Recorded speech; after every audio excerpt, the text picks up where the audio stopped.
It's a battle of 2-1s in Death Valley. The only problem is one of them is favored by 21 points. Hello and welcome inside the Citrus TV studios for this web edition of Cuse Countdown ahead of Syracuse football's matchup with LSU. And alongside JD Raucci, Tim Leonard, I'm No Eagle. And guys, JD didn't get the time memo.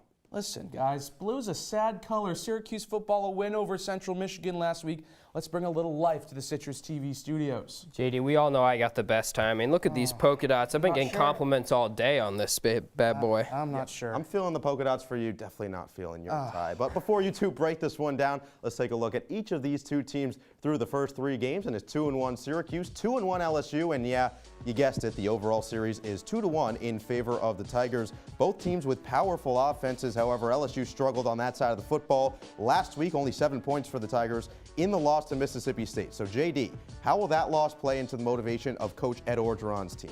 You know, it's just going to fire them up. They went in and got kind of punched in the mouth by Mississippi State in the SEC opener. It's really just going to give them a little bit more motivation going into this week against Syracuse. Right, JD. A lot like Syracuse last week after the Middle Tennessee State loss. They're going to come in hungry, LSU will, and that's tough for Syracuse. And we know a lot of the Orange's offense comes through the air. A big part of this week, if they want to win, is going to be on the ground. Let's see if they can get that running game going. And speaking of running game, you guys remember Leonard Fournette for LSU absolutely took the Orange to school a couple of years ago, 244 yards for the now Jacksonville Jaguar. They have a new guy. It's Darius Geis, last year's Citrus Bowl MVP. He's pretty good. What do you guys think he's going to mean to this offense? He's great. You know what he does, Noah? He opens up the big play opportunity for this LSU offense. Over 8 yards a carry last season. That's an absurd number for a running back. If you're getting 8 yards a carry on every play, every 2 plays, you got a first down. So he's really going to be the big play threat for this LSU offense, and that's what he brings to the table. Yeah, exactly. We're talking about a guy that was a Heisman hopeful coming into the year. I mean, he brings a lot to this LSU team, and for a team like LSU that's a run-first offense, that's big to have him in the lineup. Absolutely. Now, I mentioned before, LSU's favored by more than 20 points in this game. So what can Syracuse do to keep this one close, JD? You know what? No, I really don't think they can keep it close. So my key to the game, it's going to be to stay healthy.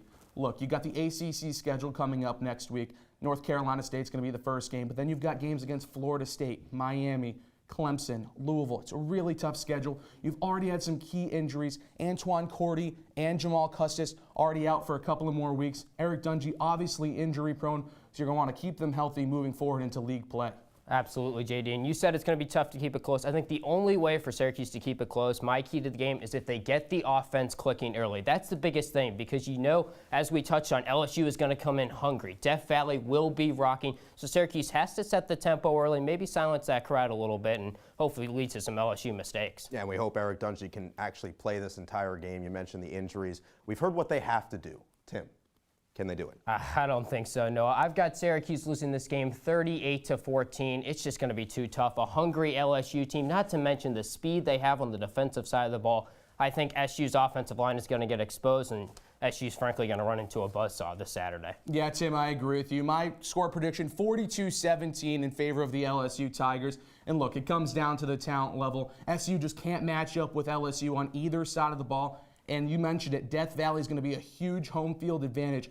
48 straight games, that's right, 48 in a row that they've won in non-conference home games. That's an incredibly impressive mark, and I don't see it changing this week against Syracuse. JD, you started so optimistic in the beginning of this webisode, and now you're all the way down here. I got to say, a little bipolar from you, but that's all we have for you on this webisode of Cuse Countdown. Don't forget to check us out on CitrusTV.com and on Citrus TV Sports on Twitter, Instagram, and Facebook. Game is 7 o'clock Saturday. Orange Press Pass follows at midnight. For JD Raucci, Tim Leonard, and the rest of our Cuse Countdown team, I'm No Eagle saying so long and enjoy the game.